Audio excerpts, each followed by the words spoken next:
கடைசி ஒரு வாரமாக சோஷியல் மீடியாவில் ரொம்பவே ட்ரெண்டிங்கில் இருக்கிறது என்னன்னு பார்த்தீங்கன்னா, மணிமேகலை, பிரியங்கா இவங்களோட பிரச்சனை தான். இந்த பிரியங்காவோட பிரச்சனை இந்த அளவுக்கு வெடிக்கும் அப்படின்னு மணிமேகலை கூட எதிர்பார்த்துருக்க மாட்டாங்க. அதே நேரத்தில் தனக்கு மக்கள் மத்தியில் இப்படி ஒரு செல்வாக்கு இருக்கா அப்படின்னும் அவங்க ரொம்பவே ஆச்சரியப்பட்டு போயிருப்பாங்க. அந்த அளவுக்கு சோஷியல் மீடியாவில் இருக்கிற எல்லாருமே பார்த்தீங்கன்னா, மணிமேகலைக்கு சப்போர்ட் பண்ணி பிரியங்காவை தான் திட்டி தீர்த்துக்கிட்டு வராங்க. இதில் நம்ம யாருமே எதிர்பார்க்காத மாதிரியான இன்னொரு விஷயமே வந்துக்கிட்டு இருக்குது. அது என்ன அப்படின்னு பார்த்தீங்கன்னாக்கா, ஒன்று மணிமேகலை ப்ரெக்னெண்ட்டாக இருக்காங்களா, அதனால தான் இந்த பக்கம் வரலையா அப்படின்ற மாதிரியும் ஒரு சிலர் புகழ்கிட்டலாம் வந்துட்டு பேட்டி எடுக்கும் போது கேட்டாங்க. அதை பற்றிலாம் நீங்கள் கேட்காதீங்க, அது அவங்களோட பர்சனல் விஷயம், அது என்னன்னு நமக்குமே தெரியாத ஒரு விஷயத்தை நீங்களா ஏன் கற்பனை பண்ணி பேசுகிறீங்க அப்படின்ற மாதிரி நம்ம புகழ் கூட அந்த ரிப்போர்ட்டர்ஸ் எல்லாமே திட்டி ஒரு வீடியோ கூட போட்டிருந்தாங்க. இது மட்டும் இல்லை, இன்னொரு விஷயம் என்ன வந்திருக்கு அப்படின்னு பார்த்தீங்கன்னாக்கா, இதில் யாருமே எதிர்பார்க்காத ஒரு விஷயந்தாங்க. இப்போதைக்கு மணிமேகலை வந்துட்டு பார்த்தீங்கன்னாக்கா பிக் பாஸ்குள்ளே போக போகிறாங்களா, அதனால தான் இவ்வளோ பெரிய பிளானா அப்படின்னுமே நிறைய பேர் பேசிகிட்டு இருக்கிறாங்க.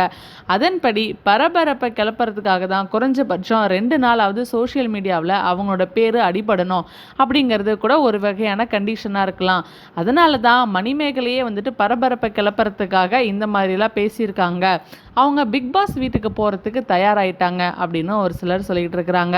விஜய் டிவி ஆரம்பத்தில் தேர்ந்தெடுத்த போட்டியாளர்கள் எல்லாமே விட்டுட்டு திருப்பியும் ஆட்டத்தை முதல்ல இருந்து ஆரம்பிச்சிருக்காங்களாம். புதுசாக நிறைய கண்டஸ்டண்ட்டை தேடிட்டு இருக்கிறாங்களாம். ஆக மொத்தம் ஆட்டத்தை கலைச்சிட்டு மணிமேகலையை உள்ளே இழுக்கிறதுக்காக இந்த விஜய் டிவி போடுற பிளான் தான்ப்பா இது அப்படின்னு இன்னொரு தரப்பு சொல்லிக்கிட்டு இருக்கிறாங்க. ஆனால் இது எந்த அளவுக்கு உண்மைன்னு தெரியலங்க.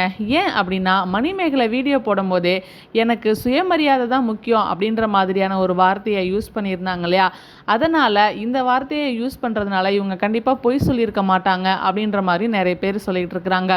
ஒருவேளை பிக் பாஸ் போகிறதுக்காக தான் இவங்க இந்த மாதிரியான பரபரப்பை கிளப்பியிருக்காங்க அப்படின்னா, அது மணிமேகலைக்கு நெகட்டிவ் ஷேடில் தான் கொண்டு போய் முடியும் அப்படின்னு அவங்களுக்கு நல்லாவே தெரியும். எது எப்படியோ இன்னும் கொஞ்ச நாளில் அவங்க பிக் பாஸ்குள்ளே போக போகிறாங்களா இல்லையா அப்படின்றது நமக்கே தெரிஞ்சிடும். இதை பற்றின கருத்துக்கள் உங்களுக்கு ஏதாச்சும் இருந்துச்சு அப்படின்னா மறக்காமல் வீடியோக்களை கமெண்ட் பண்ணிவிடுங்க.